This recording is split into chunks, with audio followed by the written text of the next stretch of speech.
So when Maddie and I were at Chapters yesterday, we discovered this book, The Twilight Companion. Oh yes. I thought it would be fun to do some quizzes. I'm serious. There's quizzes in here. And there's fun chapters. Chapter 1, I beg you, please suck my blood. Chapter 7, sexy werewolves. They're furry, strong, and sensitive new age kind of guys. So what's not to like? Chapter 11, my personal favorite, vampires and werewolves.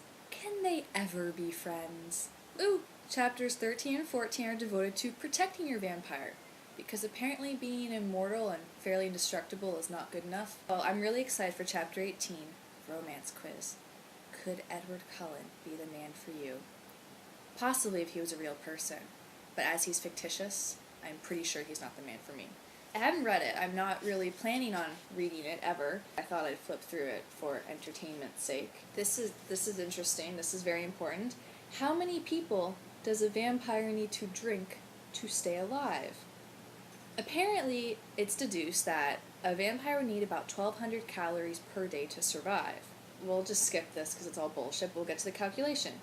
If a typical person has 5,000 milliliters of blood in her body, and each 437 milliliters contains 650 calories, then 5,000 divided by 437 equals 10.57.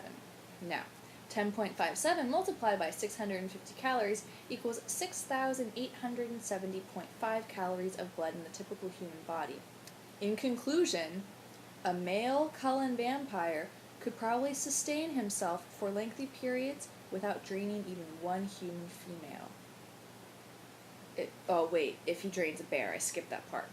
So, if you're gonna, have a vampire man in your life, make sure you live near the woods. Yeah. Hypnotizing eyes, Arnold Schwarzenegger, Venom, Laurent, James, blah blah blah, blah blah blah. As you age, and your Edward remains 17, you're going to have to take really good care of your looks. When you're 30 and he's still 17, you have to look 20, or at worst 22. What really happens when you turn into a vampire? The downside, of course, is that you'll have to live on blood for the rest of your eternal life. Shucks. This is great. Except this has nothing to do with anything. Ooh! Quiz time! Question 1. What kind of sheets are in your coffin, or bed if you're like a Cullen vampire? Firstly, if you had read the book, Miss Author, I think you'd realize that the Cullens don't have beds. They made that very clear. Anyway, back to the question. A. Black silk sheets. B. High-quality 10 trillion thread count cotton sheets. I don't think they come in 10 trillion thread count. C. Blood-stained sheets, which is very unhygienic. D. The most beautiful and romantic sheets in the world, because yes, sheets can be romantic. Or E. You don't use sheets. Instead, you use a blanket made of wolf fur. If you choose D, you are probably the kind of girl that Edward would like. Romantic sheets. So, ladies, make sure you have romantic sheets. 2.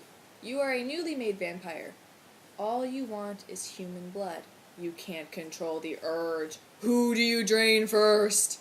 A. Your best friend. That's mean. B. The school bully. C. The boy you like who made fun of you, called you a fat slob and a dog, and rejected you in front of everybody. D. Your gym teacher because he made you sweat too much. E. Your math teacher because you never know what he's talking about. If you chose C, the boy who called you a dog and rejected you in front of everyone, think carefully about your answer. Are you sure you would want your Edward to think of you as a vindictive loser? If you chose D or E, your gym teacher or math teacher, let me know right away so that I will never become a teacher. Next question. After coming down from your night of feasting, you take a long walk to kill time before the sun rises. Up ahead is a castle with a gatepost with a crest with your name on it. Yes, you have found your vampiric castle. Oh my god! It was there all along, you didn't even notice. You are Duchess Veronique Van Cullen. Hi, my name is Duchess Veronique Van Cullen. Nice to meet you. Last question. Would you mind turning into a wolf, a bat, or mist from time to time? Why are vampires turning into wolves? Did I miss something? Mist? Really? Mist? You know what? I'm not even going to read the answers.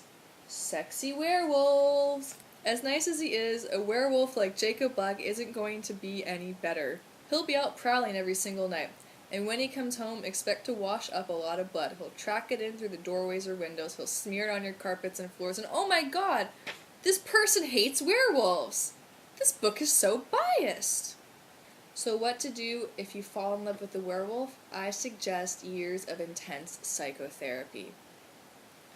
I think the author of this book, she was snubbed by a werewolf. And I think she's now taking it out and writing biased books where she's saying mean things about werewolves that are completely unwarranted. If your man is a vampire who is somewhat like Edward, you may not have to worry too much about weak sunlight, garlic, and holy water, but definitely watch his head at all times and do not let anyone play with fire around him. Here are some pointers to keep in mind. 1. Remove all axes from the house, just in case an intruder wants to behead your man. 2. Never use huge butcher knives in the kitchen. They can be used to rip your man into shreds. 3.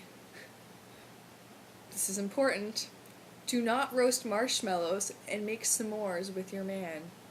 As much as vampires do love a good tasty s'more, you must refrain from making s'mores with your vampire man. And also, don't cook hot dogs over a campfire. Only use a microwave. Definitely make sure that you do not buy a house with a fireplace.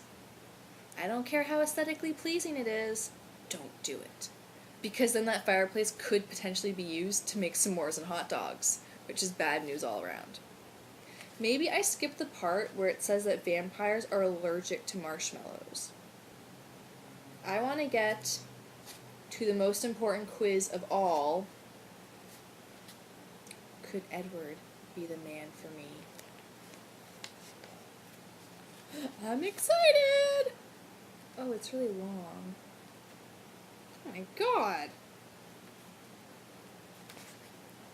It's 55 questions!